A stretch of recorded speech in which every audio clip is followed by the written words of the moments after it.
Hello, I'm Irma Baker. Welcome to our show. As you know, we try to bring you all kinds of interesting people and opportunities within our viewing area. And today we have a guest who's really going to cover a topic that maybe I would say just about all of us are somehow affected by this topic, but maybe we don't talk about it very much. So I'm very glad to introduce to you author and attorney and transformational, do I want to call you a leader or manager, or what do I call Speaker. you? Speaker. Yes. A transformational speaker. Mm-hmm. And her name is Corey Minor Smith. Now Corey is a resident, or rather born in Canton, Ohio. Mm-hmm. Now I have to tell you, Corey, when I read your book, we have this wonderful book that you wrote called #Driven, because Yes. you've been driven all your life. But I had to say that the first line of the little bio in the back, I have to say that has got to take the prize for the most understatement I've ever read. Wow. Because it says, Corey Minor Smith was born in Canton, Ohio, and graduated from Timpkins Senior High School. Now, there are thousands of people in the area who could say the same thing. Right. But they don't have your story. Not at all. And your story is one of challenge. Mm-hmm. It's one of being driven to succeed in spite of tremendous obstacles. One of those obstacles is having to deal with a loved one with mental illness. Yes. And October, the first full week of October is Mental Illness Awareness Month. Or week. Mm-hmm. Or week, yes. Mental Illness Awareness Week. And that's something that's very dear to your heart. Yes. Tell us why. Well, it is challenging to have a loved one who lives with a mental illness. There are a lot of different aspects to it, and if a person doesn't want to take medication, for example, it can complicate things even worse. So in my case, it was my mother, and at one point I was her caregiver when she came to live with me when I lived in college. And I must say that was a very stressful time, but I learned that I didn't have to do it on my own. And with that, I learned about resources in the community. And that's what I share with others, to understand that they don't have to do it alone and that there are resources available in the community. What did you learn about the personality of people with mental illness? Well, it can change at any given moment. And again, without medication to control some of the behaviors, it can be sporadic, unexpected, sometimes volatile. And it's important for people who love these individuals and want to continue to provide care for these individuals to understand the boundaries that they may need to make in order to stay safe themselves. So I just share as much as I can to help other family members and loved ones that have a loved one living with mental illness, because sometimes you might just be stressed out to the max and feel like you just cannot be involved in the situation at all. And at those times, I strongly suggest having community resources available to help you out. We'll talk a little bit about how people can find information about that a little later in the show. But you know, you say it can be stressful, but your whole life was stressful. Yes. I mean, like I said, that first line of your bio at the back of the book just does not state what you went through. It wasn't just when you were in college that your mother was dealing with mental illness. Right. And you had many challenges and stresses yourself beyond that. Absolutely. You know, it said that you went to 13, 14, 15 different schools. And that's quite honestly the significance of Timpkins Senior High School. So some may say, you know, what's the big deal about Timpkins Senior High School?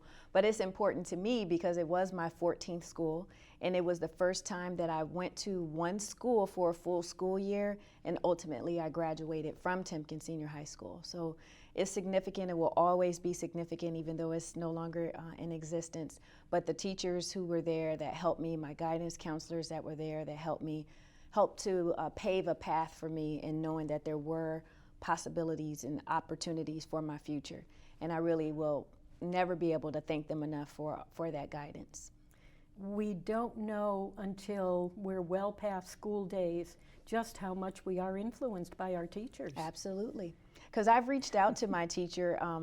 She wasn't one of my subject matter teachers, but she helped us during study halls and things of that nature, and that's Miss Norma Washington. She lives in Florida now, and she does have a copy of the book as well, but she would have never known the impact that she had on my life. But for me speaking about her, most any time I do a speaking engagement, I mention her, and there have been people like her sister who heard her name and contacted her to let her know that I've been sharing this story about her, and now it's in a book, and she's able to see the impact, read about it, and hopefully recall that same day when she helped me fill out applications. Well, going back even before that, you recognized that your mother had mental illness. When did you first know that? Well, going back, I can think of even a time when I was younger, maybe even 4 years old. But as far as me recognizing and being involved with taking her to the hospital, I was about 13 years old.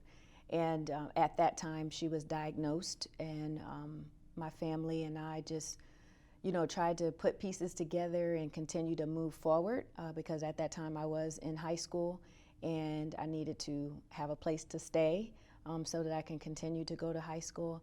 And I really appreciate my family who stepped in to be there while my mother was getting treatment and ultimately, to release to come back out to the community and be my mother again.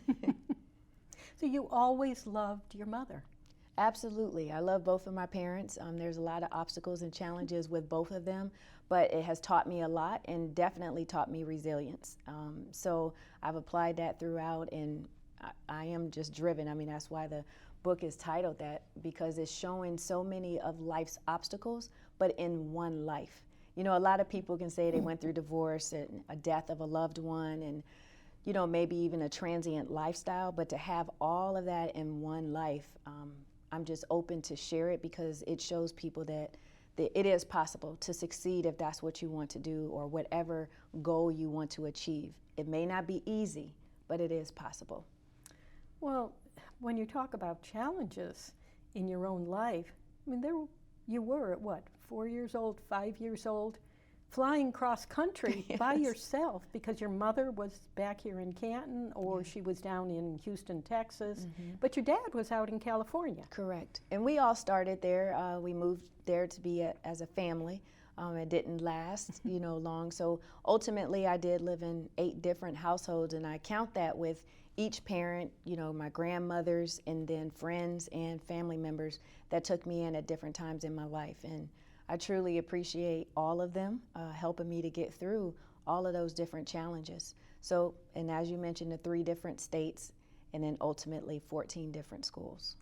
That's incredible. And certainly, now you mentioned the word resilience.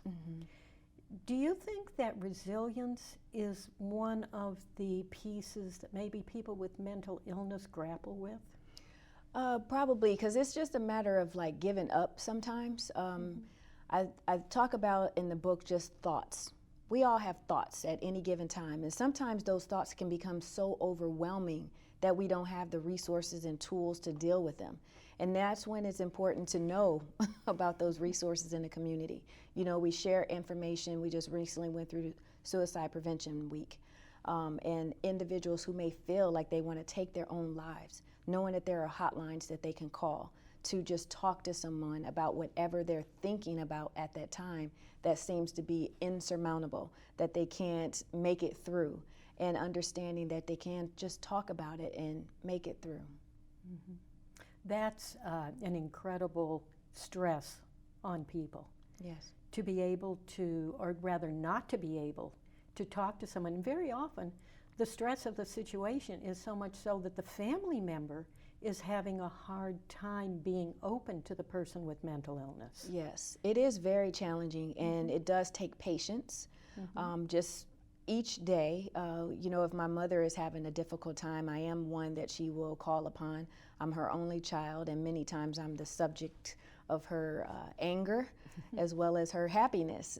It just depends on how she's feeling at that time. But having control of your thoughts is something that's essential in getting through each day. And if a person is struggling with mental health issues, it can overwhelm them to the point where they're not able to control their thoughts or their behaviors. And so as a family member or a friend of that loved one, it's important that they understand, again, the boundaries that they may have to create to keep themselves safe, because it can be a dangerous situation. Which happened to you. That happened to you just in your teen years. Yes, it did, and it's it was a very scary situation, and actually impacted me in my adult life, even till today. I'm able to manage it better now. I do go to counseling myself, and that is one thing that I encourage people to do, because we have to erase the stigma that's associated with mental health. It's a part of our overall well-being, like our physical health. We go work out, we go to the doctor. You have to take care of your mental health as well. And whether that's meditation, exercising, finding what's right for you to just kind of take a break from life's circumstances, because they can be overwhelming. And if you have mental health issues, it can be a situation of not being able to get through those circumstances. And when you talk about circumstances, one of the continuing themes throughout your book, and it's in the book because it was throughout your life, was undesirable circumstances. Yes. How do you tell people to deal with, or not tell them, you don't tell people to do anything, but how do you encourage and help people to deal with undesirable circumstances? Yes, I adopted that phrase from Miss Norma Washington, my teacher from Timpkins Senior High School. But she knew about the circumstances in my life, and she described it with that phrase, having undesirable circumstances, things that you may not like in your life. People may talk about you negatively about those things, but how you can deal with it is trying to deal with it, making the decision that you want to deal with it and get past it.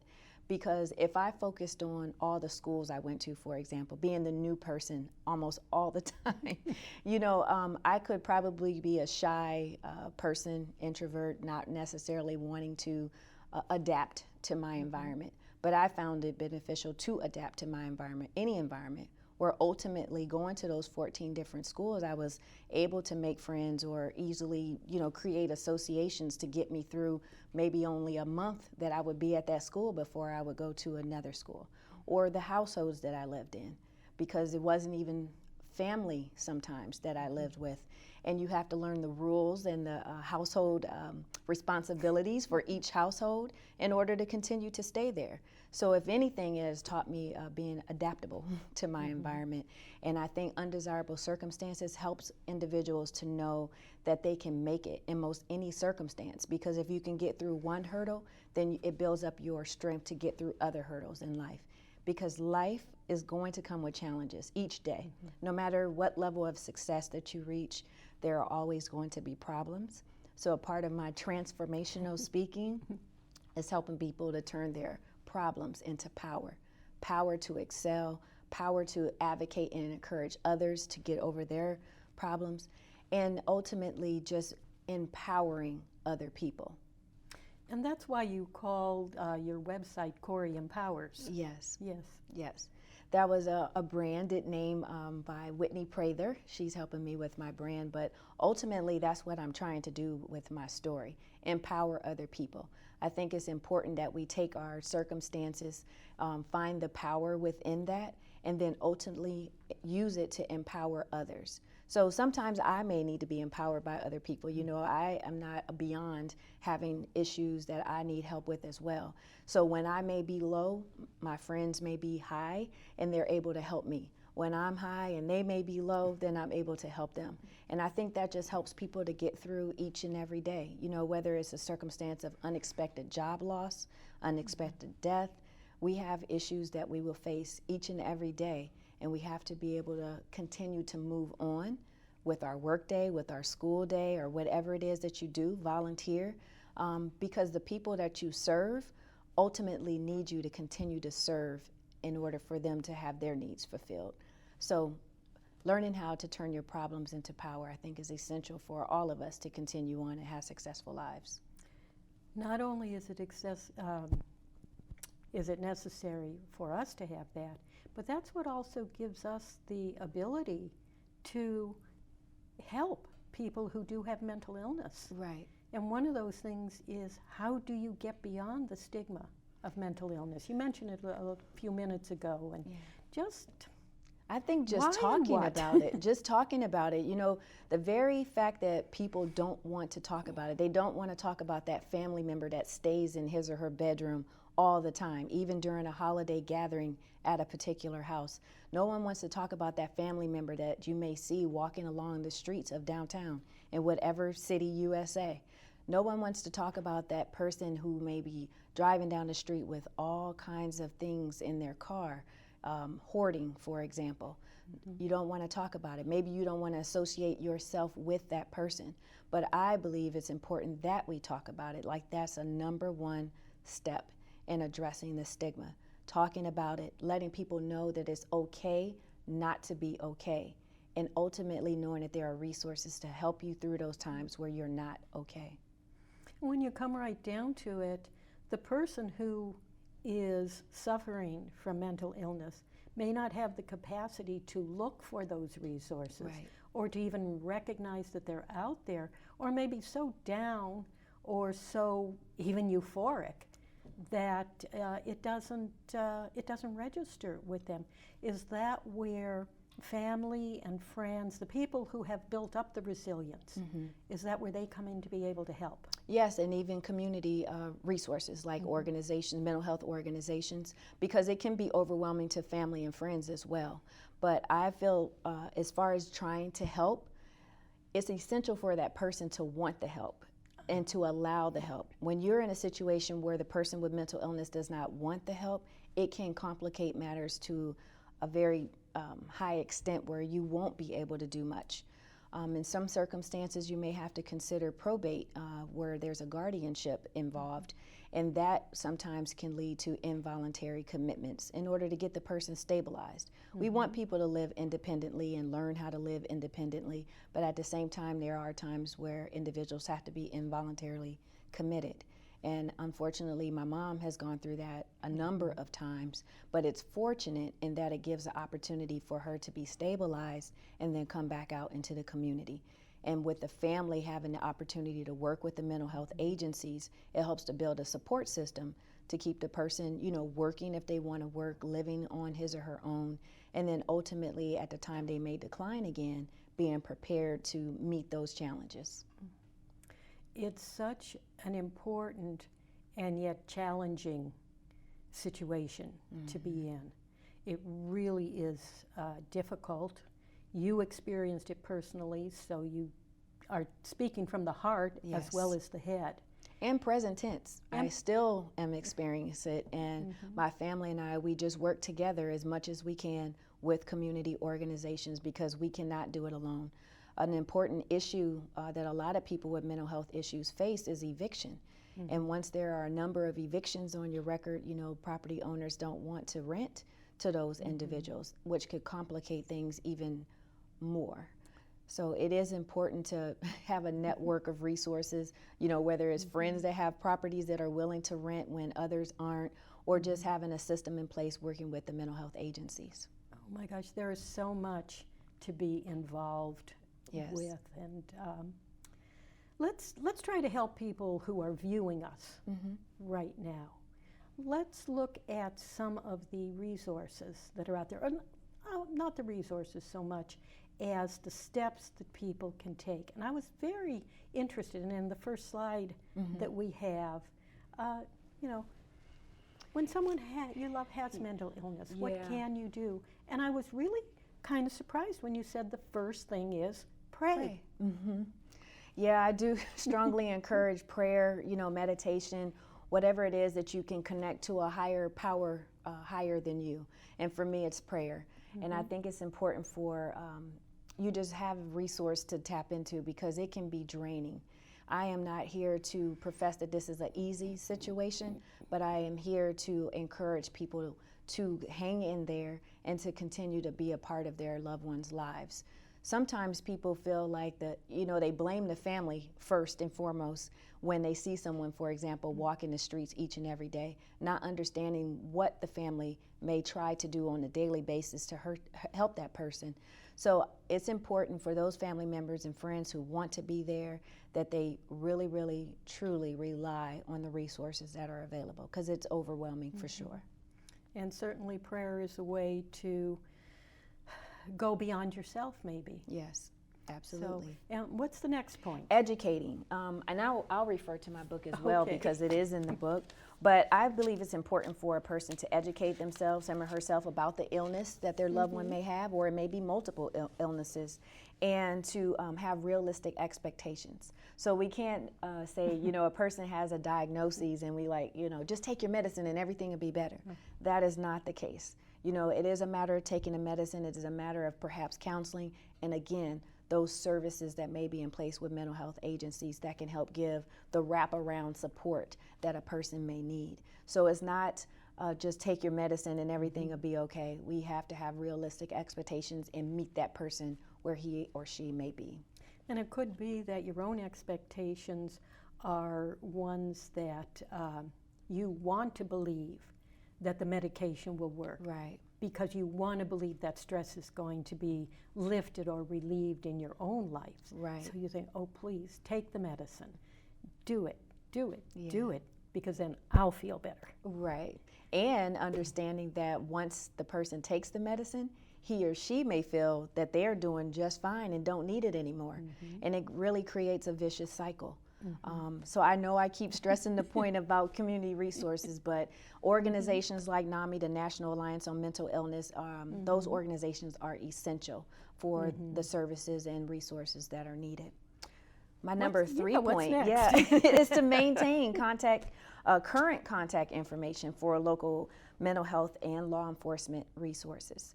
And I include law enforcement because law enforcement is essential in helping in many situations. I've experienced myself with my mother leaving the jurisdiction and going to another state, and we didn't know where she was.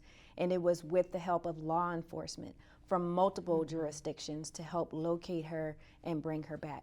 After having to file a missing persons report and just working with different homeless shelters to try to locate her, because again, she has rights. She has right to privacy. And so all organizations can't just release or disclose information. So it was essential for that experience to have contact with the local law enforcement as well as other jurisdictions in addition to mental health agencies. And I stress the importance of maintaining current information because unfortunately with funding being cut, whether it's at the state or federal level, many agencies don't make it through and their services are cut and they're no longer available to help in the community. So we need to make sure we know which organizations are still current and active in our communities. And you've mentioned several times about reaching out for support. And we will put the contact information for NAMI on. But let's get down to number 5. Okay. Maybe some people aren't even aware that that exists. Yes, working closely with your loved one's treatment team. There are different teams that may be available in a particular agency, ones that provide more intense services, more daily interaction, or at least 3 times a week contacts with your loved one. And it's important that you know each of those individuals that make up your loved one's treatment team. Contact information for those individuals. And in my case, I requested that we can meet quarterly just to touch base because I found myself only going to get help when we were in a crisis with my mother instead of just having a general conversation and having updates and opportunity just to discuss how things are. And I found that very beneficial with my mother's treatment team.